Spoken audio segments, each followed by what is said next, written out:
The chandeliers in the Austin mansion didn't just drip crystal, they bled money. Each facet reflected a room crammed with the kind of people who confused price tags with personality. It was a sterile, white-on-white world of polished concrete floors and glass walls, a house designed not for living, but for being looked at.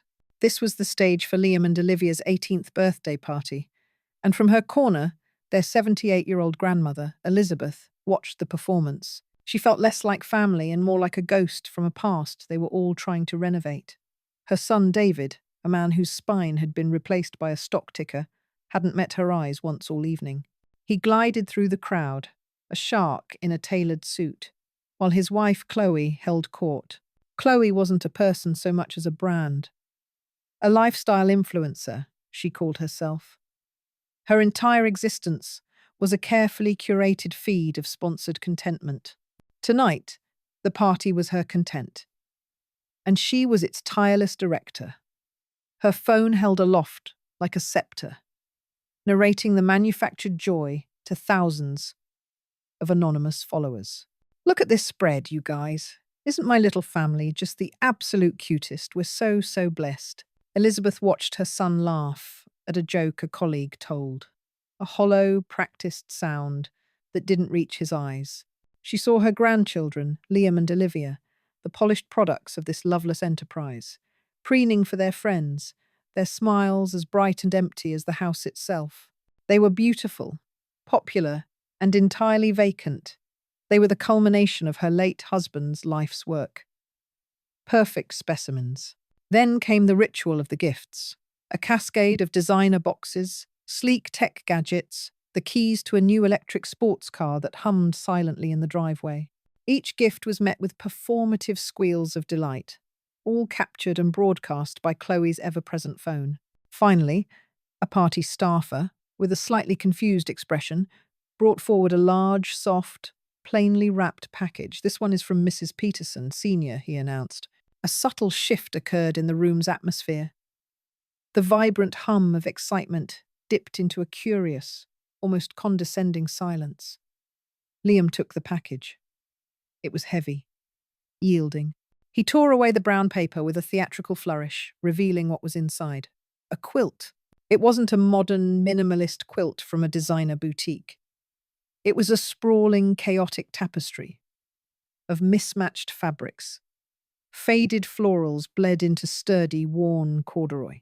A patch of soft, baby blue flannel sat next to a square of rough, checked gingham. It was a mosaic of a life lived, not curated.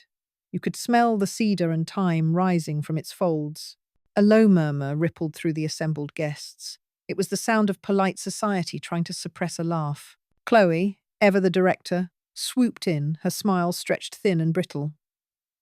"Oh, Mom," she chirped, her voice a high-pitched performance of gratitude. "How wonderfully vintage. So authentic."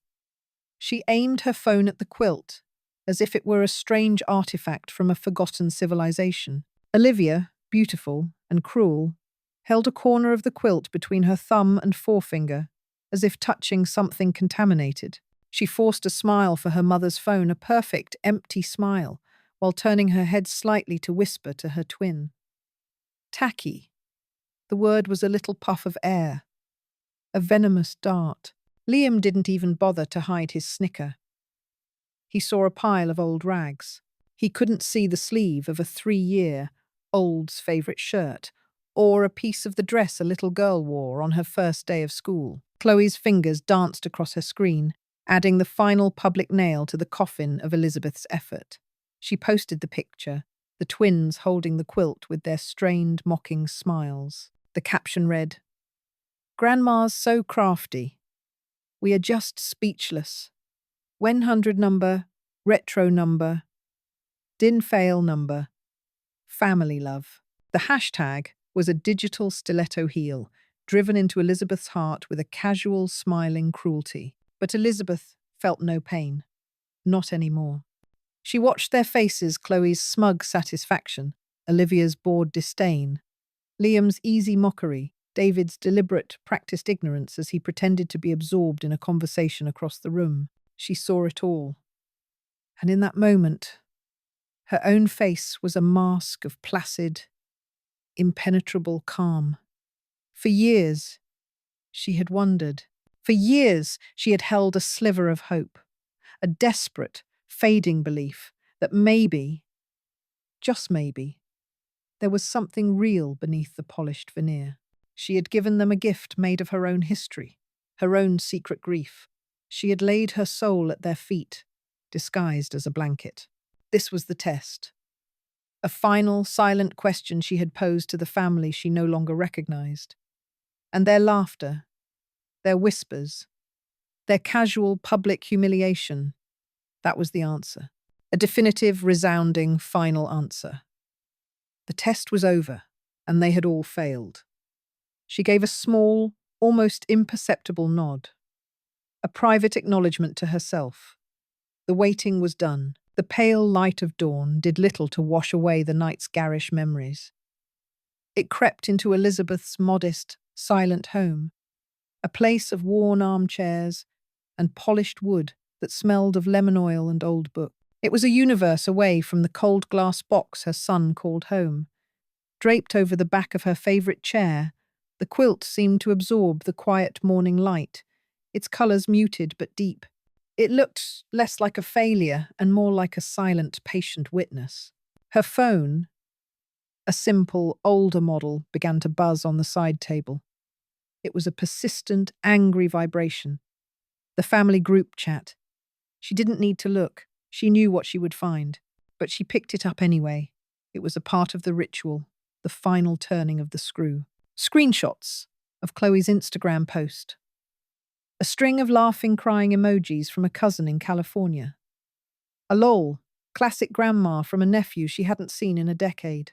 And then the message from her son David. It wasn't angry. It was worse.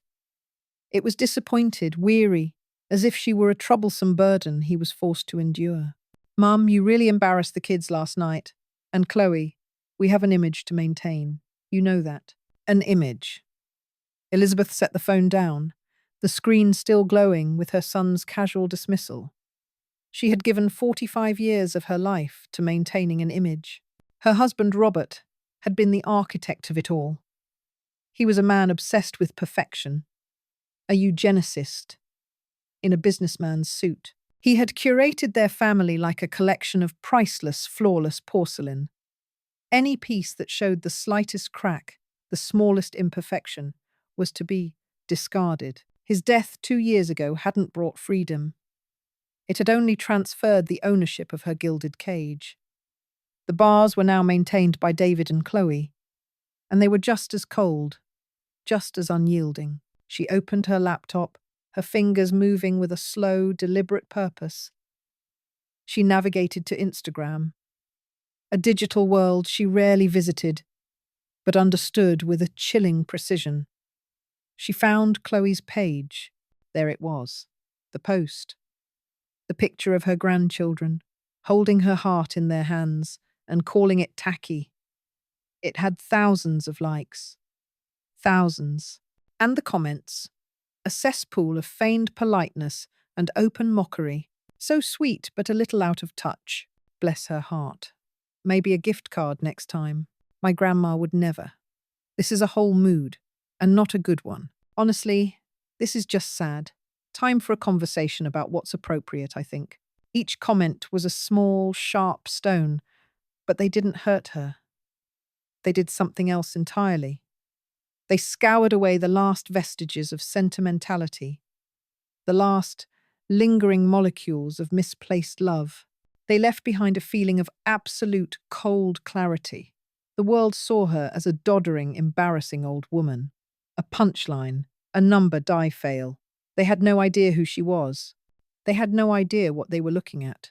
Her eyes drifted back to the quilt on the armchair. Her gaze wasn't soft or nostalgic. It was sharp, analytical. Her fingers, wrinkled and arthritic but still steady, reached out and traced one of the patterns. A small blue sailboat, stitched with surprising detail, cresting a wave of white thread. It was sewn from the fabric of a tiny shirt, a shirt that had belonged to a boy who never got to see the ocean. The pattern wasn't random. None of it was random. The gingham squares, the velvet patches, the precise number of knots in the yarn that tied the layers together. It wasn't a blanket. It was a document. It was a confession. It was a map. She closed her eyes. The sound of Liam's snicker, Olivia's whispered tacky, and Chloe's high, brittle laugh echoed in the silence of her mind. It wasn't a sound of mockery anymore. It was the sound of a starting gun. A permission slip she had waited a lifetime to receive. She opened her eyes, the cold clarity now forged into something harder, something unbreakable. She had made her decision long ago. Now it was simply time to act. She reached for the phone on her end table. Not the buzzing smartphone, but the old landline, its heavy plastic receiver cool against her skin. The coiled cord stretched like a resting serpent. She ignored the digital noise of her family's judgment and instead dialed a number she knew by heart, a number she hadn't called in over 2 years. The private, direct line for her financial advisor at a prestigious firm in downtown Austin. A crisp, professional voice answered on the second ring. Arthur Davies speaking. "Arthur, it's Elizabeth Peterson," she said. Her voice was perfectly level, without a tremor of emotion. It was the voice of a CEO, not a grandmother. There was a brief, surprised pause on the other end. "Elizabeth, what a pleasant surprise. How are you holding up? It's been too long." His tone was warm, respectful, the practiced sympathy of a man who managed the money of the grieving wealthy. "I'm quite fine, Arthur. Thank you for asking," she replied, cutting through the pleasantries with surgical precision. "I need you to do something for me. I need it done today." "Of course, anything. What can I help you with?" Elizabeth took a slow, steadying breath. "I want you to close the collegiate trust funds for Liam and Olivia Peterson." The silence on the other end of the line was absolute. It stretched for a full 5 seconds. She could almost hear the gears turning in his head. The calculations. The confusion. "I'm sorry, Elizabeth. I think I may have misheard you. You want to close them?" "That is what I said. Close them. Liquidate the assets." "Both of them?" he asked, his voice now laced with professional concern. "Elizabeth, with all due respect, those are irrevocable trusts. Now, with your status as the primary benefactor and the specific clauses Robert insisted on, it is technically possible to dissolve them. But I must advise you, it is an extreme measure. It will trigger significant, and I mean significant, tax events. And it is, if you'll forgive my saying so, final. There is no reversing it." "I am aware of the consequences, Arthur," she said, her voice dropping to a near whisper, yet carrying more weight than a shout. "I am aware that it is final. That is the point." He cleared his throat. "May I ask what brought this on? Is David aware of this decision? As a joint account holder on some of your other investments, my son's awareness is not a required component of this transaction," she stated flatly. "And that brings me to my next instruction. The joint investment accounts I share with David, the portfolios, the bonds, everything. I want you to liquidate them as well." "Elizabeth!" The name was an exclamation, a plea. That's a substantial portfolio. We're talking about a complete restructuring of your entire financial landscape. This is not a decision to be made lightly." "I have not made it lightly, Arthur. I have made it over the course of 45 years, she said, the words hanging in the air between them. "I want you to transfer all assets from the trusts and the joint accounts into a new single signatory account under my name only, effective immediately. I am looking at the authorization forms on my computer right now. You will have my digital signature in the next 5 minutes." He was stammering now, the polished professional completely thrown off his script. "Elizabeth, I have a fiduciary duty to advise against such a drastic, emotionally driven move. Perhaps we should schedule a meeting. We can talk to David, get everyone in a room." "No," she said, the single word a wall of ice. "We will not. Your fiduciary duty is to execute the legal instructions of your client. I am your client. This is my instruction. Do you understand, Arthur? There was a long, defeated sigh on the other end of the line. Yes, Mrs. Peterson. I understand. Good, she said, and gently placed the receiver back in its cradle, cutting him off before he could protest further. The click of the plastic was a sound of immense finality. She sat there in the silent house, the quilt watching her from the armchair. She felt no rush of adrenaline, no vindictive glee, no wave of vengeful satisfaction. She felt only a profound and immense quiet, a sense of order restored. It was the simple, mechanical, deeply satisfying feeling of a key, held for decades, finally sliding into a rusted lock and turning smoothly and silently, opening a door she had long believed was sealed forever. The silence that followed the phone call to her financial advisor was a strange kind of peace. It was the quiet of a pulled pin, the breathless moment before the world rearranges itself. For 2 days, Elizabeth's phone did not ring. The digital world that had so gleefully mocked her fell silent. It was a fragile, temporary truce, and she knew it. She tended to her small garden, her hands in the soil, feeling the solid, uncomplicated truth of the earth. She didn't check Chloe's Instagram. She didn't need to. She knew the storm was gathering just over the horizon. On the third morning, it broke. The phone screamed from its cradle on the kitchen wall, a shrill, piercing demand. She picked it up, her hand steady. Elizabeth Peterson. The sound that came back was not a voice. It was a roar, distorted by fury. A raw, animal noise of pure outrage. What have you done? It was David. The bank just called me. The college funds, the investment accounts, they're empty. Gone. Wiped out. What have you done? Are you out of your mind? Elizabeth held the receiver slightly away from her ear, the plastic vibrating with her son's rage. She could picture him perfectly. His face flushed red, his jaw tight, a vein pulsing in his temple just like his father's used to. He would be pacing, his expensive loafers scuffing the polished hardwood floors of the life she had paid for. "Hello, David," she said, her voice a calm pool in the middle of his hurricane. "I was wondering when you'd call. Don't you hello David me. Where is the money? This is millions of dollars, Mother. Millions. Liam and Olivia's entire future. My future. Our entire life is tied up in those accounts. You can't just make it disappear." There was a fumbling sound, another voice, high-pitched and jagged, cutting through his tirade. "Chloe. Of course. Give me the phone, David. She won't listen to you." The new voice was a shriek. "You did this because of the quilt, didn't you? You senile old woman. You pathetic, spiteful hag. This is what this is all about. Because we thought your little craft project was ugly. Is that how petty you are?" Elizabeth closed her eyes. It wasn't about the quilt. Not really. The quilt was just the key. It was the question she had asked them, and their laughter was the answer she had always known they would give. "This isn't just petty, it's theft," Chloe screamed, her voice cracking. "We'll sue you.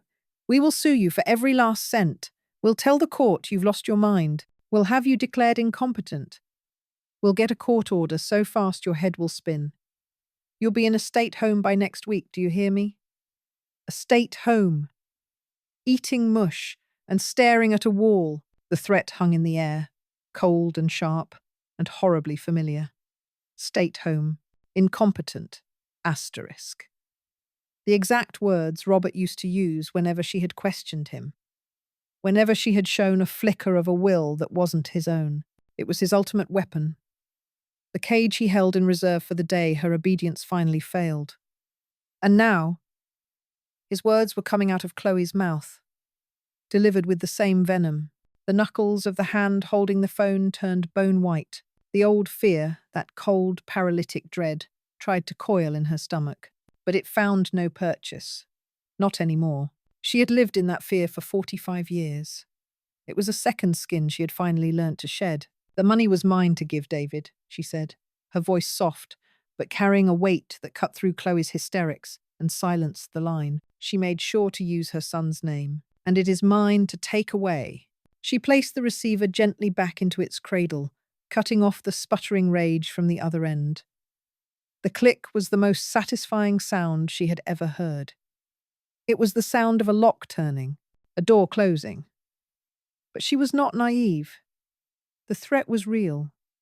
Chloe wasn't just screaming empty words. They had moneyer. They had had money. They still had influence, connections, and a team of ruthless lawyers on retainer. They could make her life a living hell. They would try to bury her in legal filings, paint her as a crazy old woman, and strip her of her freedom. The obstacle wasn't just a threat, it was a formidable approaching machine, and she was standing right in its path. That night, sleep was a distant country she couldn't reach. The house was too quiet, every creak of the floorboards a question. The furious, panicked voices of David and Chloe echoed in her mind, mingling with the deeper, colder ghost of Robert's voice. Incompetent. State home. Asterisk. They were trying to put her back in the cage. She rose from her bed, the floorboards cold beneath her bare feet. She didn't turn on the lights. She knew the way by heart. She walked through the silent house, up the narrow, creaky stairs to the attic. The air grew cooler, thick with the scent of old wood, dust, and time itself. She pulled the cord for the single bare bulb, which flickered to life, casting long, dancing shadows across a landscape of forgotten things. Old furniture draped in white sheets like slumbering ghosts, boxes of holiday decorations. A life packed away. In the far corner, beneath the eaves, sat an old wooden chest. It was dark, unadorned cedar, the lid covered in a fine grey blanket of dust. She ran her hand over it, disturbing the settled quiet of decades. She knelt, the old wood groaning a protest. As she lifted the heavy lid, the air that rose from inside was tinged with lavender and cedar, a scent meant to preserve. Inside, there were no forgotten toys or piles of old clothes. There were only a few, painfully small, carefully folded relics. A tiny yellowed baby bonnet, a pair of small scuffed leather shoes, a faded christening gown. These were the only remaining traces of her other children, Michael, Sarah, James. The names were a silent prayer in her heart. Michael, who had died at 6 from a fall down the stairs. Sarah, who had drowned at 4 in the backyard pond that Robert had insisted on building, despite her pleas that it was too dangerous. And little James, who had simply stopped breathing in his crib, another victim of what the doctors called SIDS. 3 children, lost to 3 separate, tragic, and entirely plausible accidents. No one had ever questioned it, except her. She reached in past the tiny clothes and pulled out a small, worn photograph. It was curled at the edges, the black and white image soft with age. A smiling boy of about 5, with her eyes and a gap-toothed grin, wearing a little collared shirt embroidered with a single blue sailboat. Michael, her firstborn, her beautiful, bright, gentle boy. Holding the photograph, she let the memory she had suppressed for decades finally surface. It wasn't a memory of his fall, it was from the week before. Robert, standing over Michael's bed. Michael had a cold, a common childhood ailment that left him with a slight, wheezing cough. Elizabeth had been sitting on the edge of the bed, reading to him. Robert had entered the room, and the air had immediately turned cold, heavy. He hadn't looked at her. His eyes were fixed on the boy.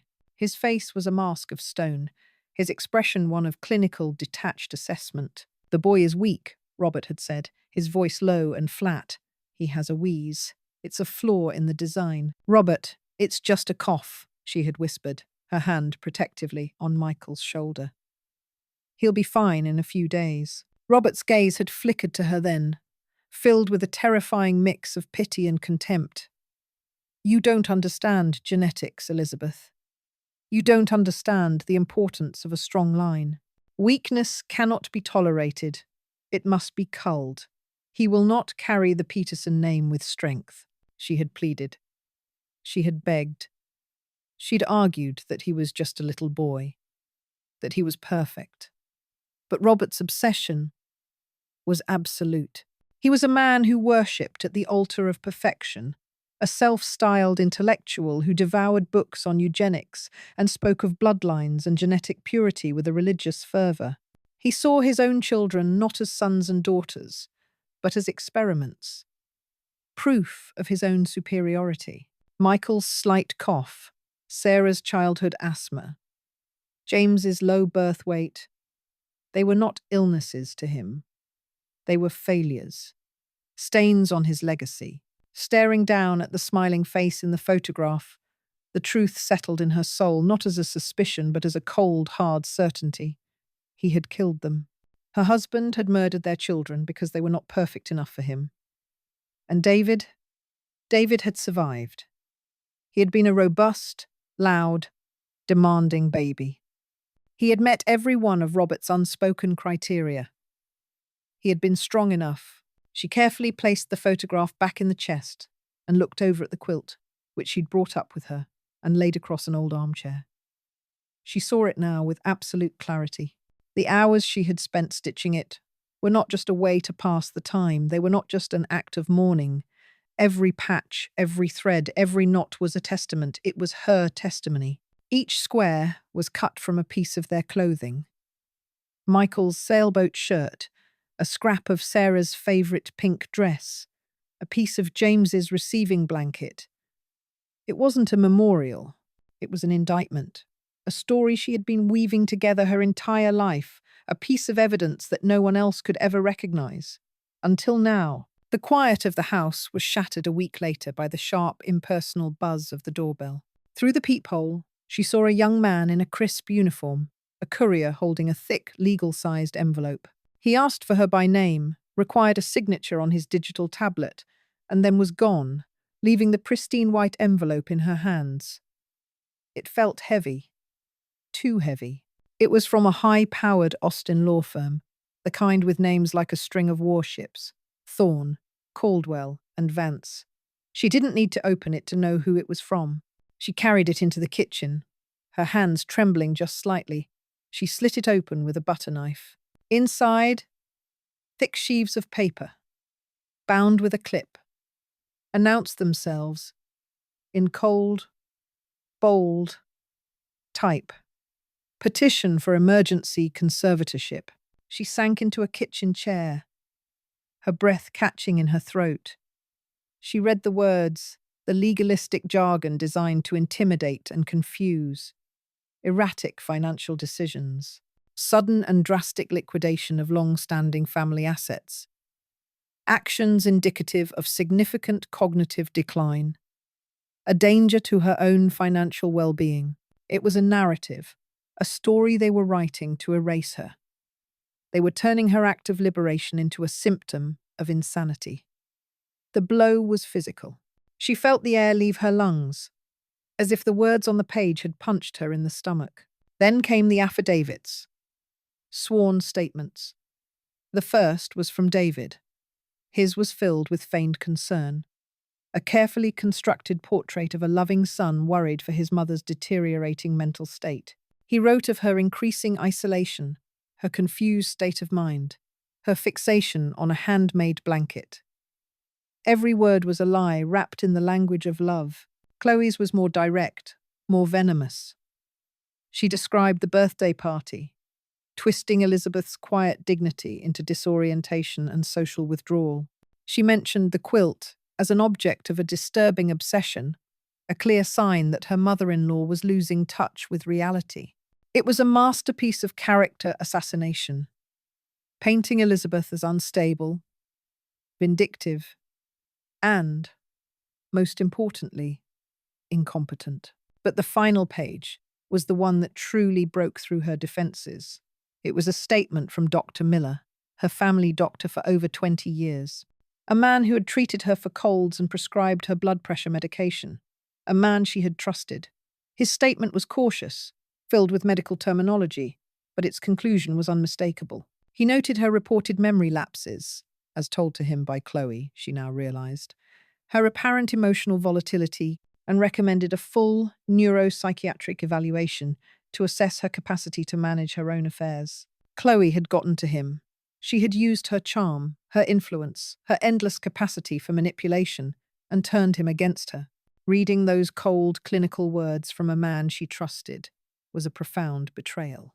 It was a violation. For a long, dizzying moment, the old fear returned in a tidal wave. The helplessness she felt with Robert, the suffocating sense that the world was rigged against her, that her voice didn't matter, that she could be erased with the stroke of a pen on a legal document. They were doing it. They were building the cage, piece by legal piece, and they were using her own doctor to lock the door. The walls of her small, quiet house felt like they were closing in, the weight of fighting her own family, of being declared mad by the world, pressed down on her, threatening to crush the fragile new strength she had found. They were trying to silence her, just as he had.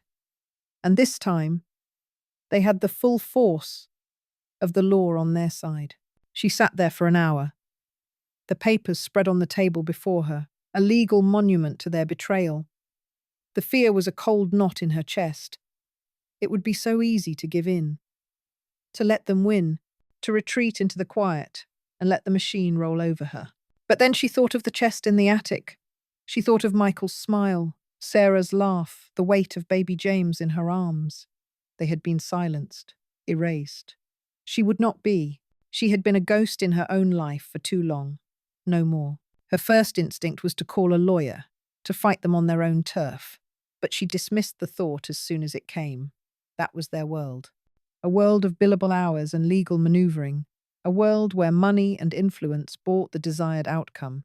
She would be bled dry, emotionally and financially, fighting a battle on their terms. Her truth would be lost in a blizzard of motions and depositions. The system wasn't designed to find justice. It was designed to be won by the most powerful player. She knew she could not win that game, so she would play a different one. She pushed the legal papers aside, stood up, and walked to the small desk in the corner of her living room. She opened her laptop, the screen glowing to life in the dim afternoon light. She didn't search for law firms.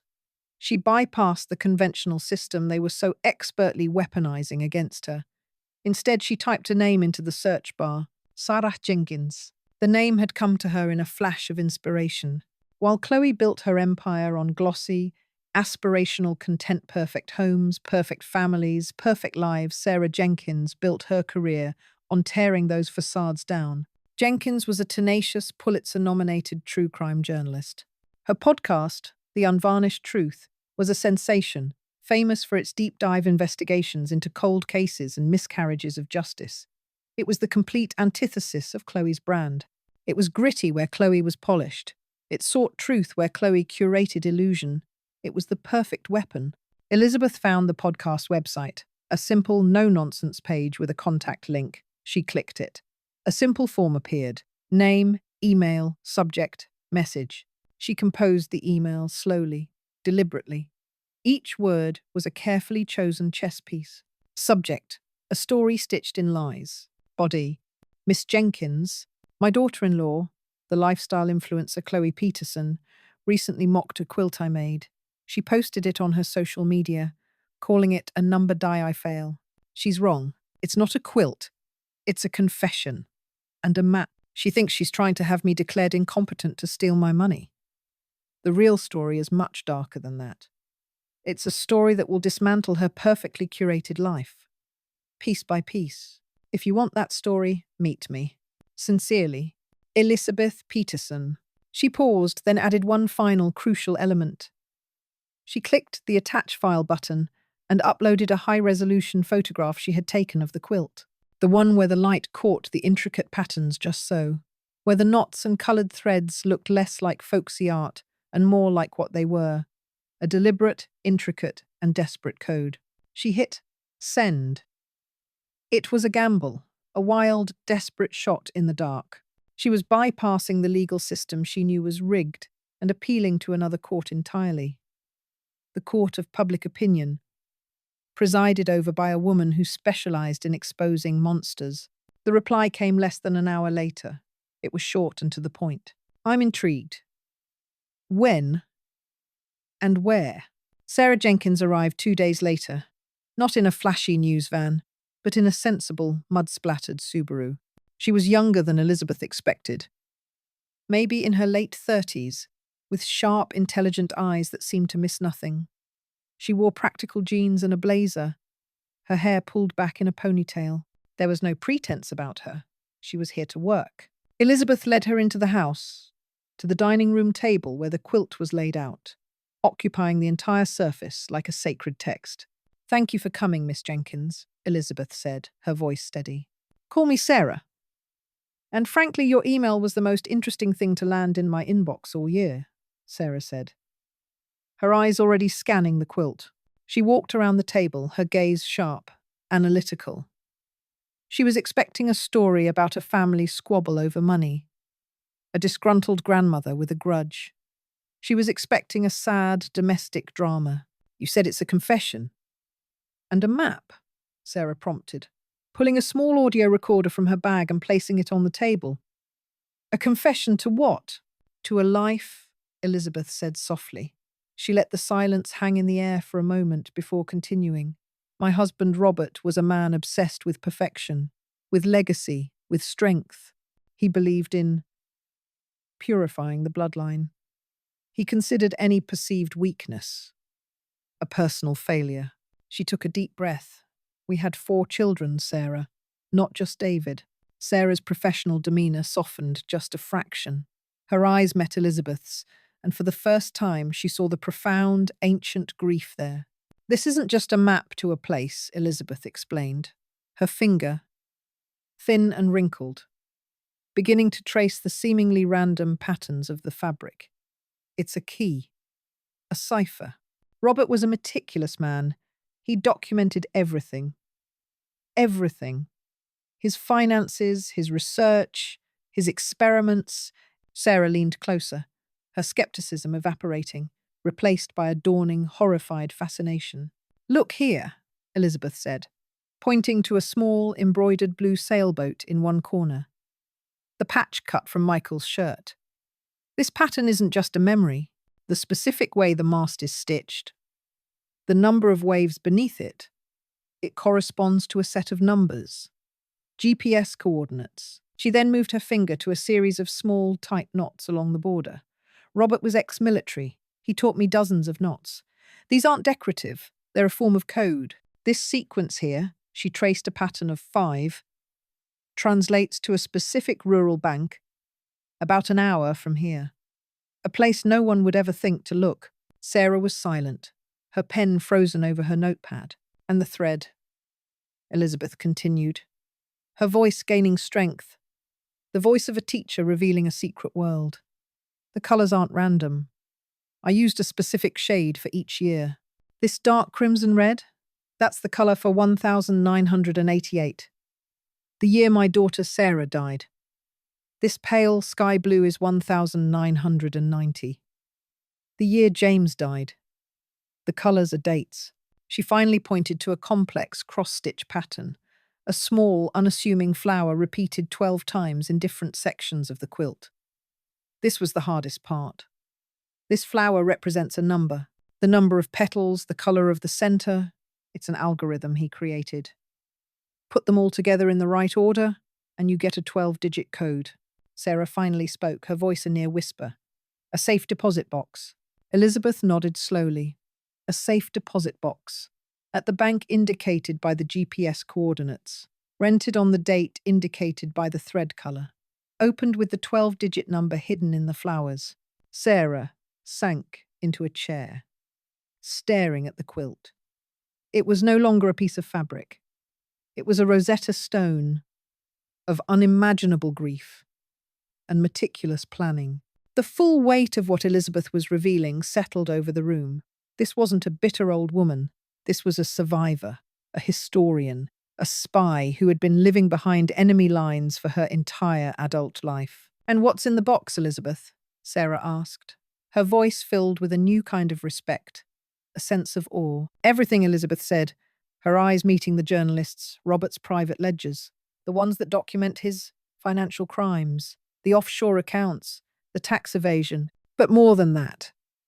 His personal journals, his research, detailed notes on his children's health. on his theories, on the accidents.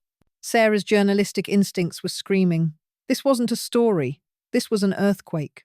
It would not only destroy Chloe's vapid social media empire, but would unearth a monster and expose a truth that had been buried for decades.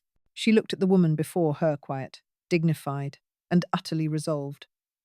She wasn't a scorned mother-in-law seeking petty revenge. She was a mother seeking justice for the dead, a woman who had spent half a lifetime weaving the ultimate indictment against the man who had destroyed her family, and the son who had been raised in the shadow of that evil and chosen to perpetuate it. This was not an end game. It was the beginning. The phone on the small table beside her armchair buzzed once, a sharp, intrusive sound in the quiet house. Elizabeth didn't move. It buzzed again. Then again. A frantic little cascade of notifications. She knew, without looking, that it was Chloe. The storm had been brewing for days, a low-pressure system of angry texts and voicemails from David, each more desperate than the last. But this was different. This was the public front. This was Chloe's domain. With a sigh that felt as though it came from the very foundation of the house, Elizabeth reached for the phone. Her fingers, steady and sure from a lifetime of needlework, tapped the screen. Chloe's face filled the display. It was a masterpiece of curated sorrow. Her eyes, expertly lined to look larger and more vulnerable, were glistening. A single, perfect tear was poised to fall down her perfectly contoured cheek. She was in what looked like her white-on-white walk-in closet. Racks of beige and cream clothing creating a soft focus. Angelic backdrop. Hey everyone. Chloe's voice was a practiced whisper, trembling with just the right amount of strain. I wouldn't normally do this. Share something so personal. But so many of you are like family. And my family is going through something really difficult right now. She took a shaky breath and dabbed at the corner of her eye with a manicured finger, careful not to smudge the makeup. It's about my husband's mother, Elizabeth. Another pause. Longer this time. She was letting the name hang in the air. We're so worried about her. She hasn't been herself lately. She's been making some very erratic decisions. Confused. Elizabeth's jaw tightened. Confused. The word was a weapon, wrapped in velvet. We love her so much, Chloe continued, her voice cracking. David is he's heartbroken. All we want is to get her the help she needs, to make sure she's safe.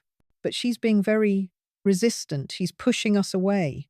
The camera wobbled slightly, as if Chloe was overcome with emotion. She's always been so strong, so independent. It's hard to watch that fade. The money, and I hate to even bring up something so crass, but the money she took, it's not about the money itself. It's a symptom. It's a cry for help. It's proof that she isn't capable of making sound decisions for herself anymore. There it was. The groundwork.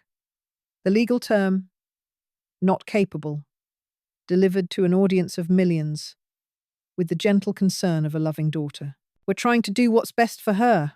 Chloe's voice dropped to a near inaudible plea. It's the hardest thing we've ever had to do.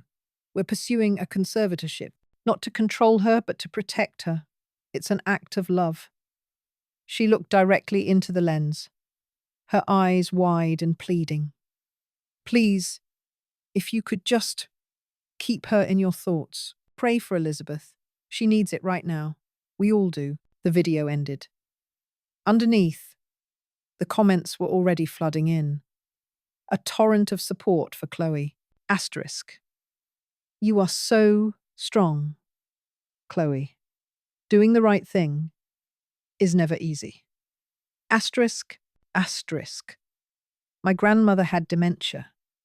It started just like this. Sending you love. Asterisk, asterisk, that poor woman. I hope she gets the help she needs. Asterisk. And then the hashtag. It spread like fire. Number pray for Elizabeth.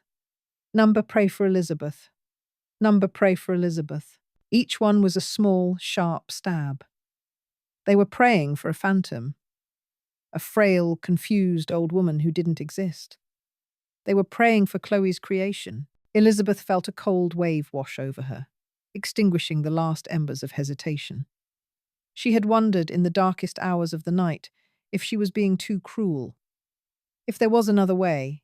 She had worried about Liam and Olivia, about the collateral damage to the children she had, for a time, truly loved. Chloe's video erased that doubt. This was not a family dispute anymore. It was a public execution of her character, a deliberate campaign to strip her of her credibility, her agency, her very sanity, all to claw back the money. They weren't just trying to take her future. They were trying to rewrite her past, to paint her entire life as the prologue to a sad, senile end. She had built a tombstone for her dead children. Chloe had just tried to bury Elizabeth alive inside it. The phone buzzed again. This time, it was a call. Sarah Jenkins, Elizabeth answered. "They've started," she said, her voice devoid of emotion. "I see it." Sarah's voice was tight, angry. "It's everywhere. Chloe's video has 1 million views in 20 minutes. The hashtag is trending on Twitter. She's framing the whole thing, Elizabeth, painting you as an incompetent old woman who needs saving. I know what she's doing." "This is a calculated legal move," Sarah said, the reporter in her taking over. "She's preemptively poisoning the jury pool, so to speak. If this goes to a competency hearing, her lawyer will hold up printouts of these comments. See, Your Honor, the public is concerned. This isn't just a greedy son. This is a community crying out for a woman in decline." "She has underestimated me," Elizabeth said simply. There was a pause on the other end of the line. "I know she has. But she's good at this, Elizabeth. This is her battlefield. She's turned you into the villain in your own story." "Then we need to change the story," Elizabeth said, her eyes falling on the quilt, draped over the back of the armchair. The colours, the patterns, the silent, patient threads. "When can we go live? My producer is screaming in my ear that it's too soon, that we're not ready." "When, Sarah?" "I can have a remote feed set up at your house in 2 hours. We can bypass the network, stream it directly on every platform. It'll be raw, but it'll be fast." "2 hours," Elizabeth said. "I'll be ready." She hung up the phone and stood. The public humiliation, the digital mockery. It wasn't an obstacle. It was a catalyst. It was the final, clarifying fire that burned away any lingering affection, any misplaced sense of maternal duty. There was no family left to destroy. There was only a truth left to tell. The screen was black. Then Sarah Jenkins's face appeared, crisp and professional. She wasn't in her usual polished studio, but broadcasting from her home office, lending the moment a sense of raw urgency. "Good evening," she began, her voice steady and serious. "You're watching a special, unscheduled episode of The Unvarnished Truth. We are going live because a story has been unfolding on social media today. A story of a family in crisis. You may have seen the hashtag number pray for Elizabeth." Sarah paused, letting the words sink in. The viewer count in the corner of the screen was exploding, climbing into the hundreds of thousands, then past 1 million. Chloe's drama had primed the pump. Now, Sarah was about to open the floodgates. "Tonight," Sarah continued, "we're going to talk about that family. We're going to talk about Elizabeth. But we're not going to talk about a conservatorship. We're not going to talk about erratic behavior. We're going to talk about a quilt." The screen split. On one side, Sarah. On the other, Elizabeth. She was in her armchair, the quilt spread carefully over her lap. Her face was calm, her white hair a soft halo under the lamplight. She did not look frail. She did not look confused. She looked like a queen on her throne. "Elizabeth," Sarah said gently, "thank you for being here. Millions of people are listening. They've heard one side of the story. Now, they're going to hear yours." Elizabeth leaned forward slightly. Her voice, when it came, was clear and carried through the microphone with a quiet authority that commanded silence.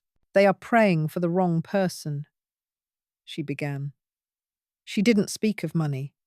She didn't mention David or Chloe. She spoke of ghosts. Before David, she said, there was Michael.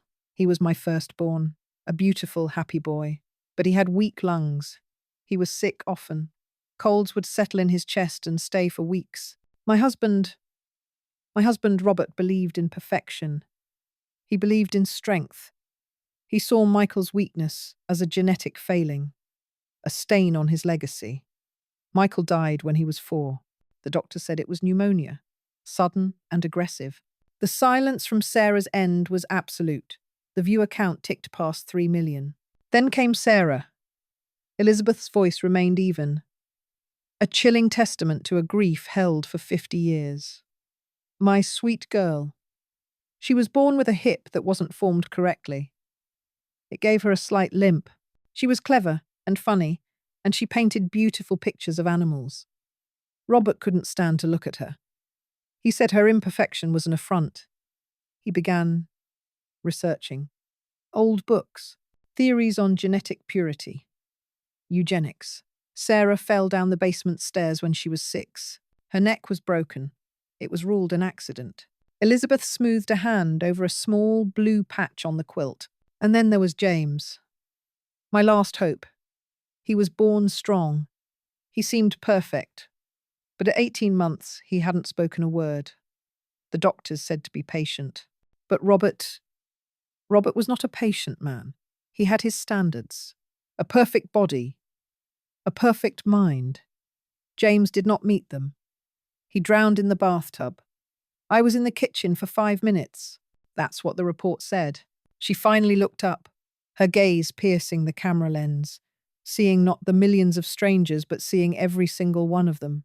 I had 3 children die in this house. 3 children who failed to meet my husband's standards for perfection. And then I had David. David was perfect. Sarah Jenkins finally spoke, her voice thick with emotion. Elizabeth, what are you telling us? I'm telling you that my husband, Robert Peterson, the celebrated philanthropist and business leader, was a monster. And this, she held up the quilt, is my testimony. It's not just a collection of old fabrics. It is an indictment I have been weaving for 45 years. With Sarah's quiet prompting, she began to decode it, live on air. This quilt is made in a traditional log cabin pattern, Elizabeth explained, her finger tracing one of the squares. But the logs aren't symmetrical. The number of strips on each side, 4, then 7, then 2, are not random. 4 to 7, -2. That is the box number. She moved her hand to a cluster of small black buttons sewn into the center of another square. These buttons, they look decorative, but they are a map. Their placement relative to the center seam corresponds to the street layout of downtown Austin. This button here is Congress Avenue. This one is 6th Street. Where they intersect is the location of the bank, Austin Heritage Trust. A collective gasp seemed to ripple through the internet. On screen, Sarah's eyes were wide. She was no longer a host. She was a witness. And the thread, Elizabeth continued, her voice dropping, drawing the world closer. The thread I used to stitch this yellow patch, it's a specific shade, daffodil yellow, from a company that went out of business in 1998. The die lot number was 8,195. The 1st of August, 1995. The date Robert opened the account tied to this box. She laid it all bare. The French knots that were numeric codes. The cross-stitch patterns that were letters, spelling out passwords. Piece by piece, she disassembled her life's work, revealing the clockwork horror beneath the homespun surface. And what is in box 472, Elizabeth? Sarah asked. Her voice a tense whisper. Elizabeth looked into the camera, her expression one of grim finality. You will find my husband, Robert's personal ledgers.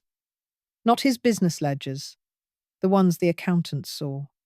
His private ones, the ones written in his own hand. She took a deep breath. They detail not only his decades of financial crimes, the shell corporations, the tax evasion, the bribes that built his fortune. They also contain a detailed log of the eugenics-based experiments he performed on his own children.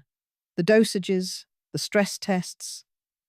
the isolation techniques, and, in the final entries for Michael, Sarah, and James, the methods he used to dispose of them when they failed to meet his standards. The internet shattered. In Sarah's earpiece, a producer was yelling, "It's gone nuclear! The police chief is on the line! News crews are heading to the bank! The hashtag! My God, the hashtag!" Sarah looked at her screen, then at Elizabeth. "The hashtag is changing," she said, her voice filled with awe. "Number Pray for Elizabeth is gone. It's been replaced. It's number Justice for Michael and Sarah. It's trending #1 in the world." In the stark white and grey living room, the giant, flat-screen television looked like a portal to hell. Chloe and David stood frozen, watching Elizabeth's calm, determined face as she spoke of dead children and secret ledgers. The colour drained from Chloe's face first, the carefully constructed mask of her brand crumbling into ash. This was a PR crisis, from which there was no recovery. The sponsors, the followers, the carefully curated life of beige perfection, it was all incinerating in real time. David's reaction was slower, deeper, more visceral. It was like watching a building's foundation crack. His mother's words weren't just words. They were seismic shocks, tearing apart the world he knew. Michael, Sarah, James, they were just sad stories. Tragic accidents from long ago. Faded photographs in a dusty album. Now, they were real. They were murdered. In his house. The news ticker at the bottom of the screen confirmed it. Live. Austin PD. En route to Heritage Trust Bank. The performance was over. "No," Chloe whispered, her phone buzzing incessantly on the marble countertop. "No, no, no." She looked at David, her eyes wild with panic. "Our life, David. Our brand. It's over. She's salted the earth." But David wasn't listening. A primal rage was building in his chest, hot and suffocating. It wasn't about the money anymore. It was about the lie. The colossal, life-defining lie he had been living in. He didn't see a grieving mother on the screen. He saw a saboteur. A woman who had detonated a bomb in the center of his existence. "Make it stop," he growled, a low, animal sound. "We have to make her stop." He grabbed his car keys. Chloe, jolted out of her own terror, ran after him. "David, what are you doing? The police—" "I don't care," he roared, throwing open the door to their sterile, minimalist garage. They jumped in the Tesla, the electric motor's silent hum, a stark contrast to the storm raging inside the car. David drove with a reckless, focused fury, blowing through stop signs, his knuckles white on the steering wheel. Chloe was frantically scrolling through her phone, watching her empire burn. The comments on her tearful video had turned vicious. Asterisk her. Manipulator. Accessory after the fact. Asterisk her follower count was plummeting. They screeched to a halt in front of Elizabeth's modest house, the same one David had grown up in. He burst from the car and stormed towards the entrance, not even bothering with the walkway. He trampled the flower beds his mother tended so carefully. He didn't knock. He slammed the door open with such force that it crashed against the interior wall, shaking a framed picture askew. Elizabeth was still in her armchair.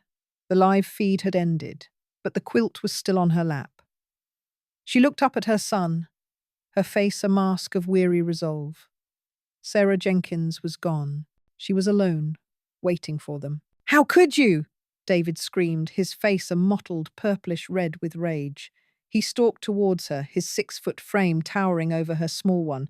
"How could you?" Chloe scurried in behind him, looking around the familiar living room as if seeing it for the first time. A house of horrors disguised by doilies and faded floral wallpaper. "You've destroyed us!" David's voice was ragged, torn from his throat. "You've destroyed me. You've destroyed the children's future. Their names. For what? For what? A stupid blanket?" His spittle flew. His chest heaved. He was a man coming apart at the seams. Elizabeth looked from his contorted face to the quilt in her lap. She smoothed a patchwork square with her hand, a small, calm gesture in the face of his hurricane of fury. Her voice, when she finally spoke, did not rise to meet his.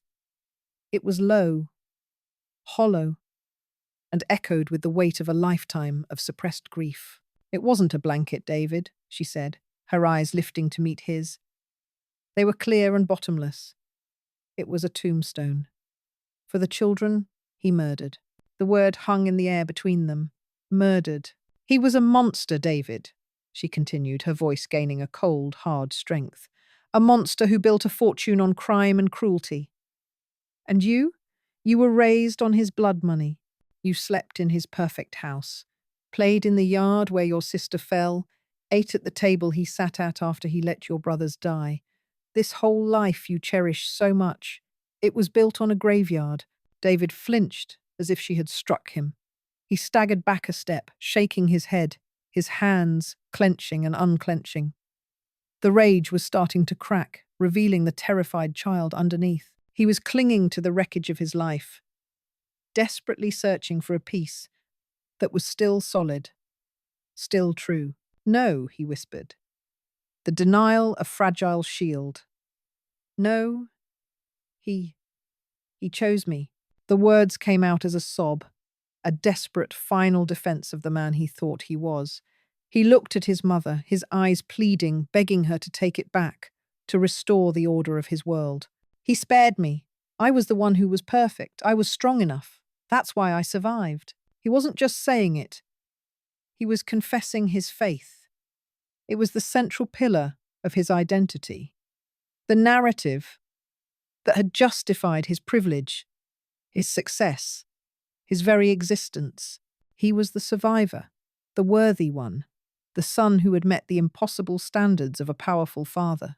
In a family of flaws and failures, he was the success story. He had to be. Otherwise, his whole life was a random, meaningless cruelty. Elizabeth looked at her son, this broken man-child, and for the first time in days her heart ached with a pang of pity so sharp it almost stole her breath. Pity for the boy she had saved and the man she was about to destroy. Her resolve was iron, but the execution of it felt like turning a key in the lock of a tomb. She delivered the final, most devastating truth. Her voice was not loud, not triumphant. It was quiet, intimate, and carried the weight of a bomb. "No, David," she said softly. He stared at her, his ragged breathing the only sound in the room. "You survived because I lied." The words didn't seem to register at first. He just blinked, his mind refusing to process them. Elizabeth continued, her voice steady, laying out the facts like stones on a gravesite. "When you were 3 months old, Dr. Evans diagnosed you with a ventricular septal defect, a small hole in your heart, a minor heart murmur. He said it was correctable with a simple procedure, that you'd live a perfectly normal, healthy life. It was harmless." She paused, letting him absorb the clinical details. "But I knew your father," she said, and her voice was laced with the ice of old fear. "I had already buried 2 children. I knew what he would do. He would see it as a fatal flaw, a crack in the porcelain. He would have stopped it. Another accident, another sudden tragedy." David's face was a canvas of confusion and horror. He was trembling, a low sound escaping his lips. "So I did the only thing I could," Elizabeth said. "I went back to Dr. Evans. I took every piece of jewelry my own mother had left me. I sold it. I gave him the cash.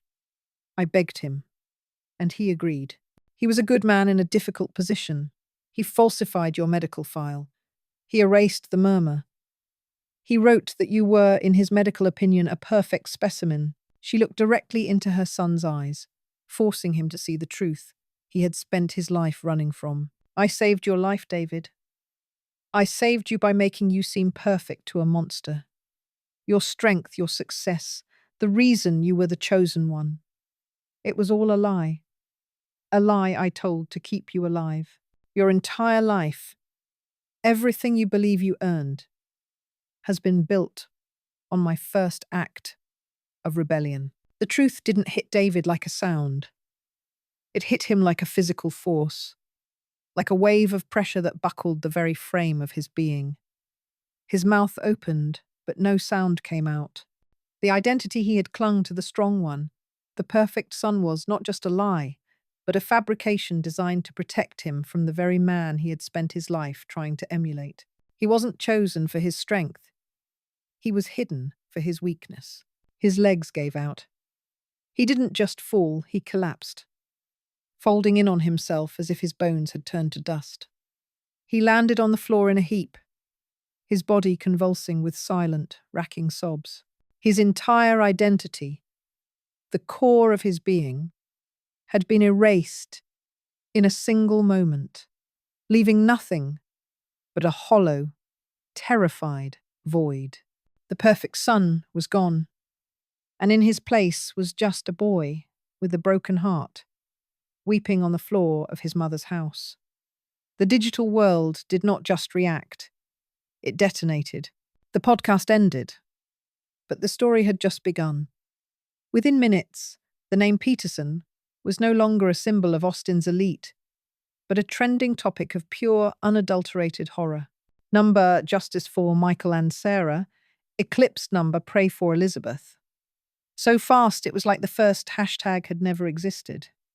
It was a digital crucifixion, and Chloe was nailed to the cross she had built for Elizabeth. Her influencer page, once a pristine gallery of sponsored wellness and curated perfection, became a digital sewer.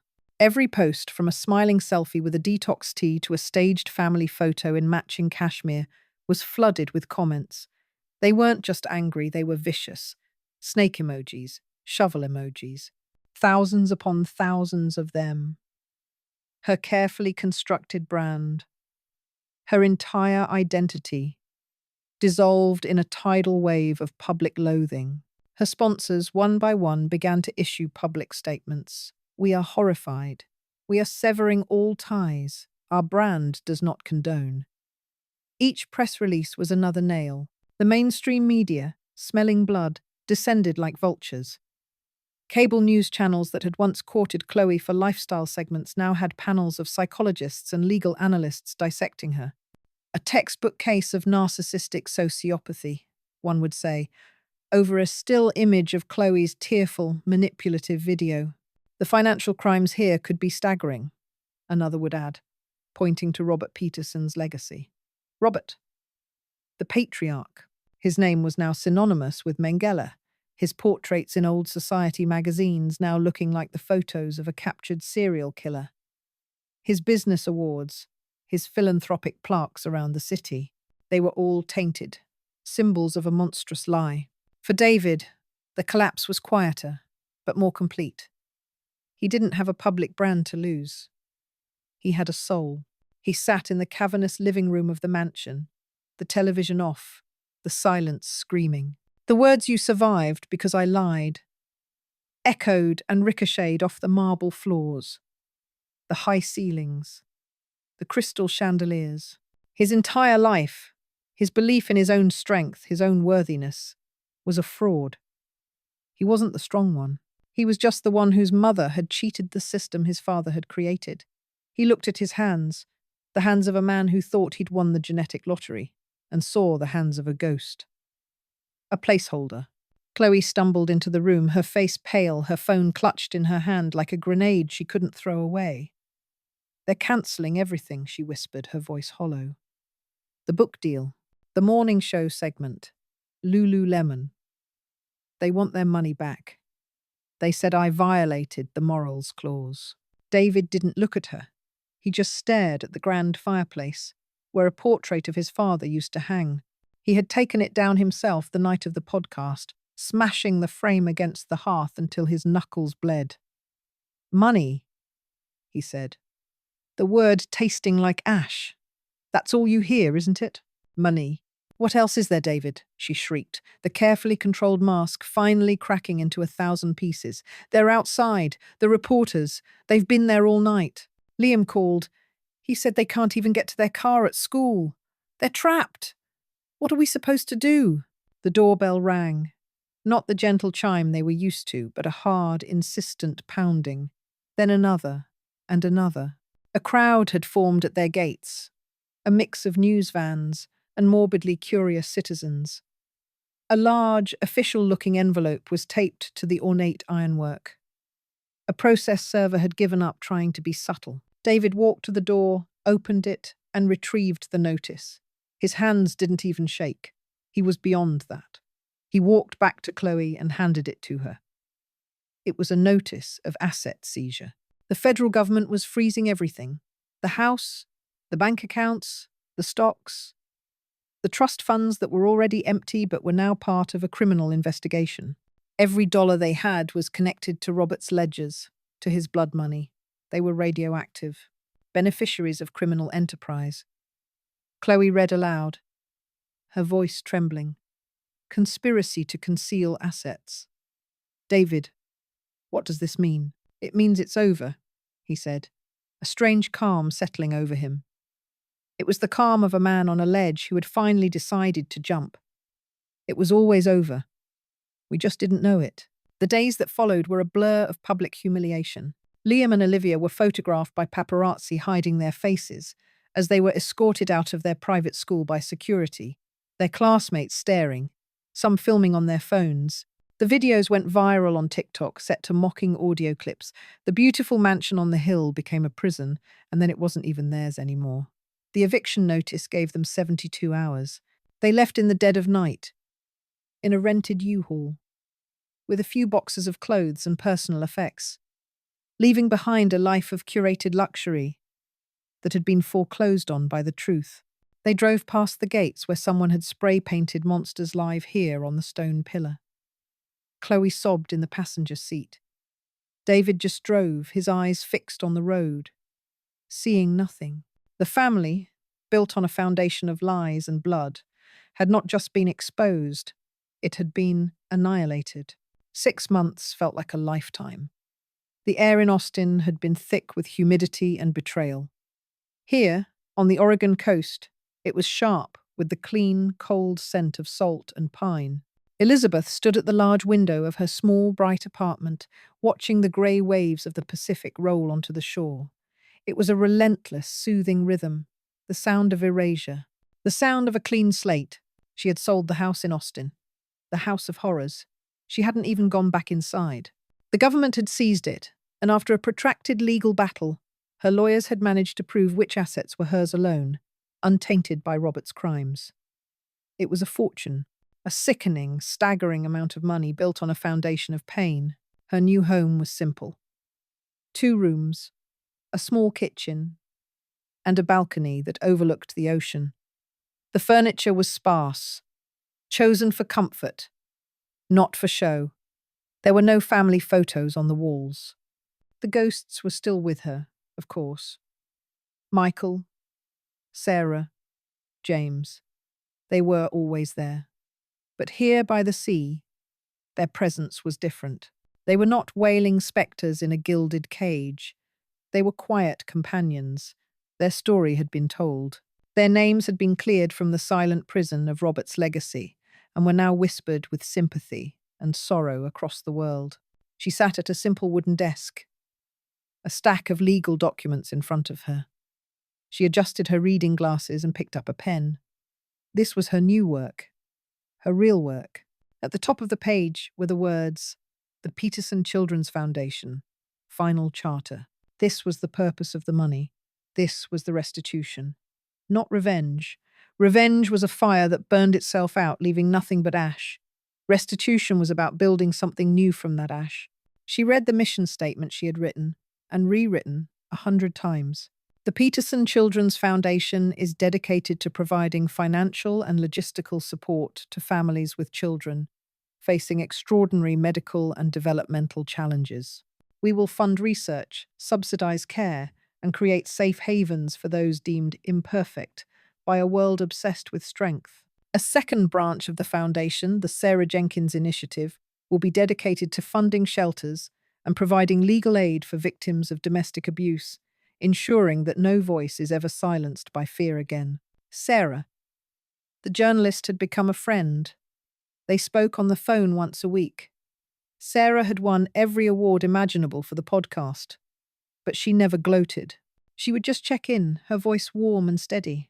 "How's the ocean today, Elizabeth?" she'd ask. "It's still there," Elizabeth would reply, and they would both understand the weight of that statement. The foundation was not just a concept, it was becoming real. She had hired a small, dedicated staff, a young, fiercely intelligent lawyer who specialized in nonprofits, a compassionate accountant who saw the numbers as lives, not liabilities. They were having their first official board meeting via video conference later that afternoon. She was the chairwoman. The thought was almost funny. Her, a chairwoman? For decades, her only role had been wife, then mother, then grieving widow, then problematic matriarch. Now, she was a founder, a force for good. She spent her days in a quiet routine. A long walk on the beach in the morning, the cold wind whipping at her face, feeling real and cleansing. Hours at her desk, fielding emails, reviewing grant proposals, making decisions that would change lives.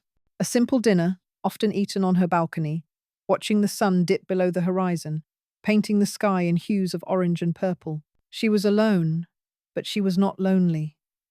She had spent 45 years in a crowded marriage, in a house full of secrets, and had never felt more isolated. Here, in her quiet solitude, she felt connected. Connected to the memory of her lost children, their spirits now channeled into a positive force.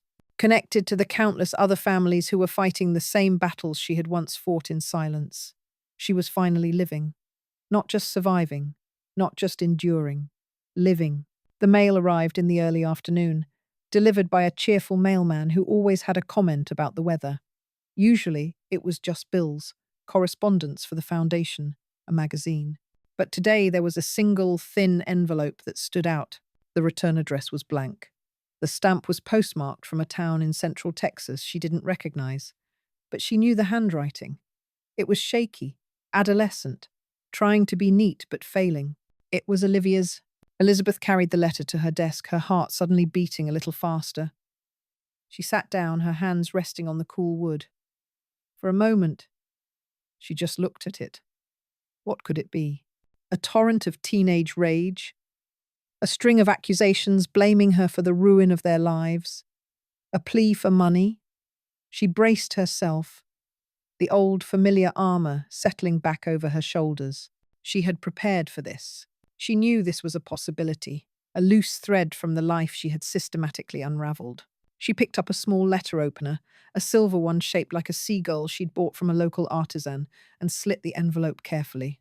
Her fingers trembled slightly as she unfolded the single sheet of lined paper inside. It was not filled with rage. It was not filled with accusations. The page was almost entirely blank. In the center of the sheet, written in that same shaky blue ink, were only 3 words. Was it worth it? The question hung in the quiet air of the apartment. It was not a question of malice. It wasn't a challenge. It was the sound of a universe collapsing. It was the bewildered, shattered cry of a child who had woken up to find her home, her family, her past, and her future were all built on a lie. It was a question born of profound, bottomless confusion. Elizabeth let out a breath she didn't realize she had been holding. The armor fell away. This was worse than anger. Anger. She could have fought. This was just pure, unfiltered pain. The collateral damage of her war, staring back at her from a piece of paper. She stood up and walked to the window, the letter still in her hand. She looked out at the vast, endless ocean, the waves crashing and receding, indifferent to the small human dramas played out on the shore. Was it worth it? She had lost her son, David, the boy she had saved, only to destroy him with the truth of that salvation. She had lost her grandchildren, Liam and Olivia, children who had once sat on her knee, now adrift in a world that saw them as the offspring of monsters. She had lost the entire concept of family she had clung to for decades, even the broken, toxic version of it. The cost was immense. A crater in her heart that would never fully heal. But what had she gained? She looked around her small, peaceful apartment. She had reclaimed her own life. She had unshackled herself from the ghost of Robert Peterson and the expectations of his legacy. She had given a voice to the dead, to Michael, Sarah, and James. Their names were no longer shameful secrets whispered in the dark, but public testaments to the quiet evil that can hide in a perfect home. Their foundation, their legacy, would help countless others. She had traded one family, a family built on lies, for a new purpose, one built on truth. She could write back. She could try to explain. She could write, yes, because the truth is always worth the price. Or, no, because I never wanted to hurt you. But what good would words do? How could she explain the calculus of a 78-year-old woman choosing to detonate her own life to honor the lives that had been stolen? How could a child, whose world had been the one to explode, ever understand? There was no answer she could give that Olivia would understand. Not now. Maybe not ever. Her actions were their own answer. The foundation was the answer. The quiet dignity of her new life was the answer. The freedom she felt with every breath of salty air was the answer.